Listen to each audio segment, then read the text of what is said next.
Hey guys. I hope everybody had a great spring break and that everybody was okay after the storms late Sunday, early Monday morning. Okay, so happy Tuesday.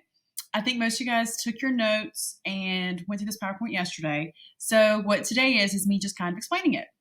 All right, so this is the second half of 2.7. We actually already did 2.7 whenever we talked about the difference in like pro-natalist and anti-natalist policies. So like when we talked about like China and their anti-natalist policy with the one-child policy, that kind of thing. All right, so this is the second half of it, and the idea is immigration policies, okay? So remind me, if you have any questions, you need to shoot me an email or you need to send me a reminder, okay? All right, so let's go ahead and get after it, excuse me. All right, so here is our standard.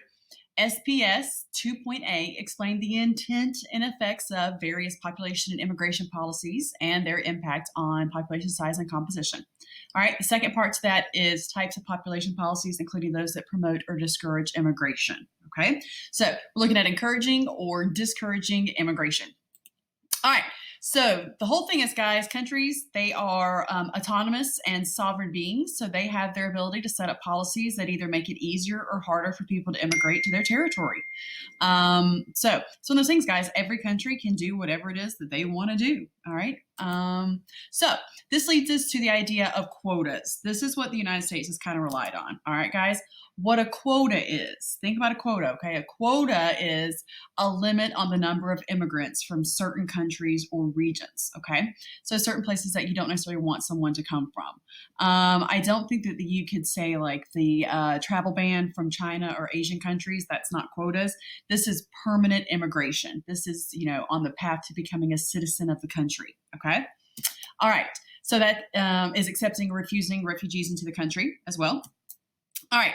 Now, the United States did not have quotas or immigration policies really until about the 1880s, okay? And the big one, this is hugely important, notice that I put an asterisk by it, is the Chinese Exclusion Act. It was enacted in 1882, and it actually expired in 1943. Guys, that's like the middle of World War II, okay?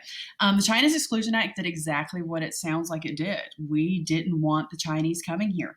They were poor, they were uneducated, and they were unskilled laborers. That means they didn't have any skills. They didn't come here with something to do. So because of various things that were going on in the economy at that time, that's Percy Pug, so sorry, we decided that we did not want the Chinese to be able to come here, okay? We still use quotas today.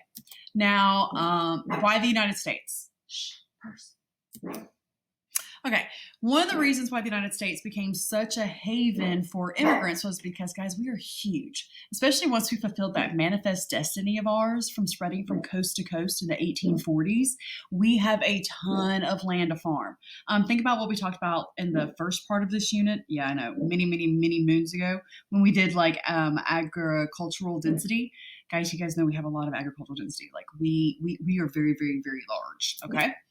So because we're so big, we need people. We weren't growing fast enough, so we need immigrants. Immigrants are needed. This is best exhibited by the Homestead Act, 1862. Now, this is Lincoln. This is part of his domestic policy. Now, if you guys think about this, this is really cool because we are 1862. Guys, we're in the middle of the Civil War. Like, things are going on. We have a lot to be dealing with. But even then, in the midst of the Civil War, Lincoln still passes the Homestead Act, which basically what it says is we're giving away free land.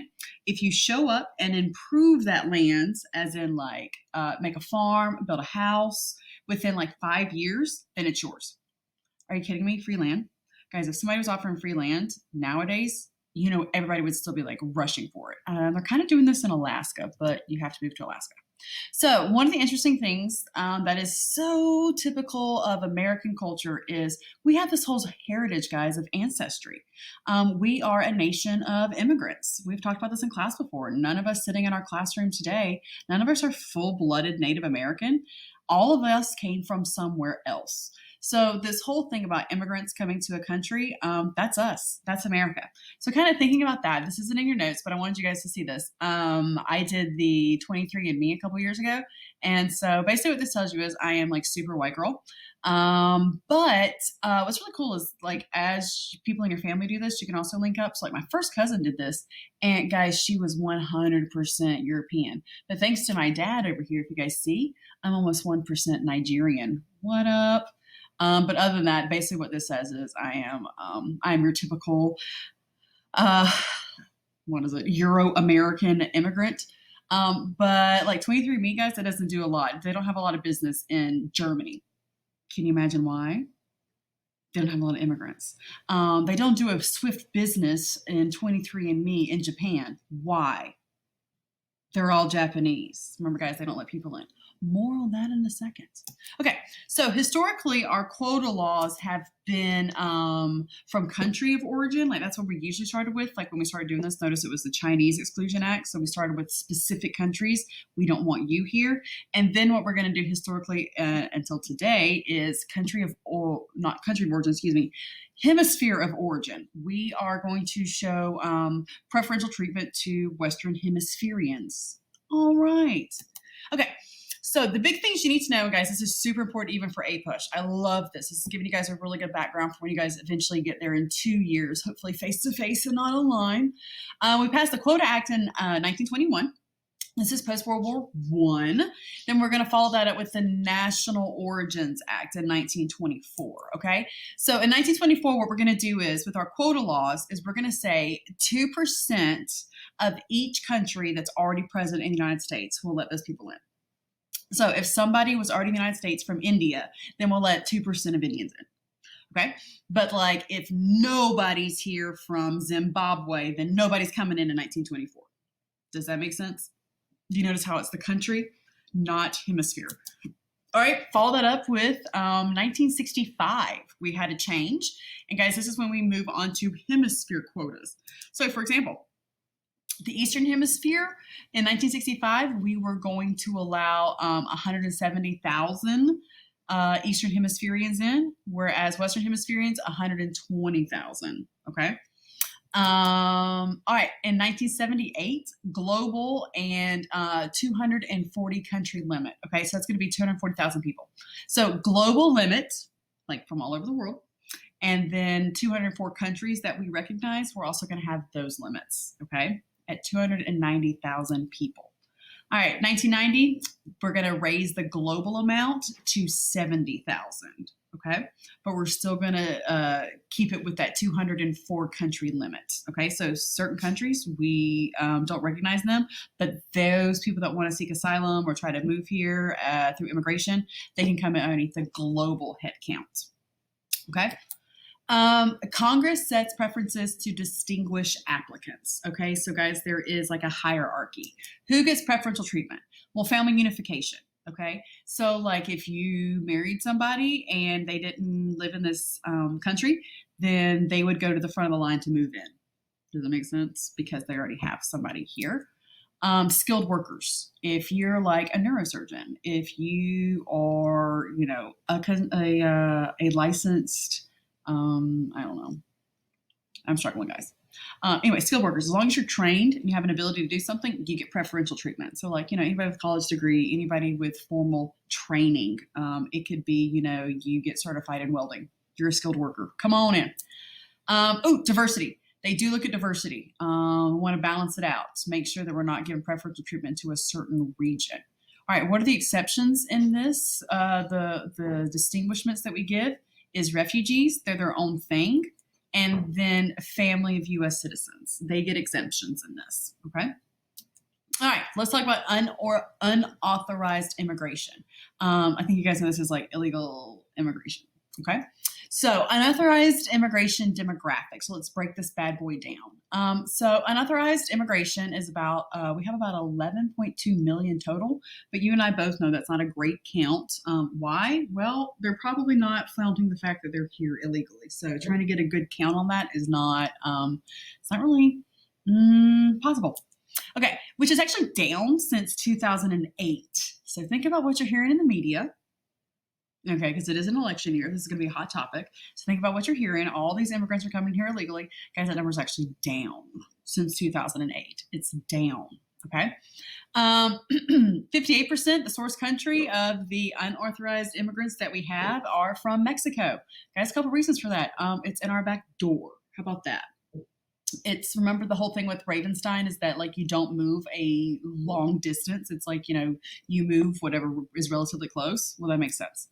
Out of that 11.2 million, we have 1 million kids in that count. Ooh. Okay. And 4.5 million were born in the United States. So are they unauthorized? Okay, there we go. You're asking good questions. Okay, so year to United States is actually going up. So if you look at this, oh, I'm sorry, the little drawing thing is in the way, but you guys can see this on the regular PowerPoint, okay? 35% of the unauthorized immigrants have actually been in the United States for 15 or plus years. 28% have been here between 10 to 14 years, 22% 5 to 9, and I think, what is that number? Okay, less than 5 years, okay? So the amount of years they've actually been in the country is going up. Does that make sense?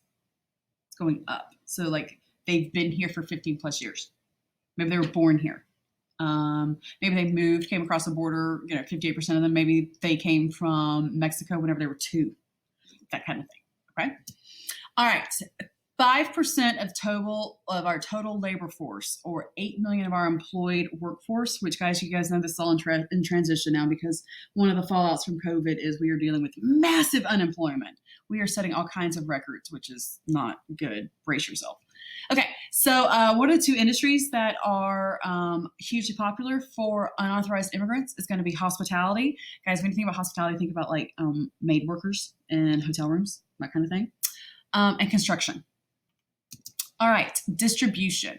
The numbers are up. These are really, really high numbers. The majority of our unauthorized immigrants are in California and Texas. But the highest percentage of their population that is comprised of unauthorized immigrants is actually Nevada. I don't know if you guys would ever think about Nevada, but there you go.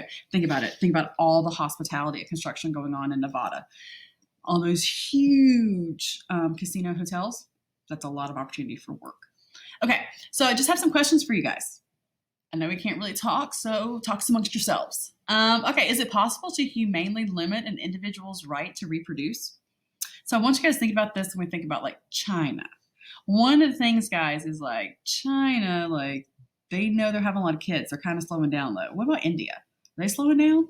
Like, do we need to tell folks to stop having kids? Like, can we do that? Is that morally or ethically right? Tell somebody to stop having kids? How should a government determine, not deter, who will be permitted to enter? So like, what's like, who do we want in? If we're going to let immigrants in, who do we want? Think about population control. So India, guys, the way that India is approaching this in terms of immigration and just large birth rates is they're approaching the education route and the use of contraceptives. They're actually going to the women, educating them. China, they're actually doing something that's, I don't know, you decide for yourself. But they're doing reward or punishment, where if you only have 1 kid, then you move up in, getting the new house that's being built down the street by the government.